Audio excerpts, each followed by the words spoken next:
ప్రపంచంలో ఉన్న అన్ని జీవరాశులకు ప్రాణాధారమైంది నీరు. అటువంటి నీరు దొరకడం ఇప్పుడు కష్టంగా ఉంది. ఇది సూర్యుడు భగభగమండే ఎండాకాలం. ఇక్కడ కొల్లి హిల్స్లోని గుండని అనే గ్రామం. రైతులకే కాదండి, నాకు కూడా నీరు అవసరం. ఎందుకంటే నేను కూడా ఇదే గ్రామంలోనే రూమ్ తీసుకుని ఉంటున్నాను. ఇక్కడి గ్రామంలో మనుషులకే ఎట్లుంటే ఇంకా మొక్కలకి. ఇక్కడ చూడండి, ఒక రైతు దర్జాగా కూర్చొని ఉన్నాడు. ఈయన ఎవరు మొదటగా వస్తారో వాళ్ళకి నీళ్ళు వదులుతాడు. నేనైతే అందరికంటే లాస్ట్గా వచ్చాను.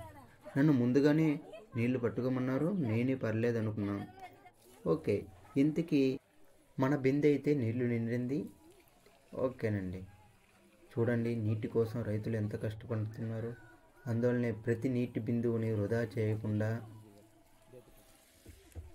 దయచేసి ప్రతి ఒక్కరికి షేర్ చేయండి. నీరు ఎంత అవసరమో ఈ వీడియో చూసి తెలుసుకోండి.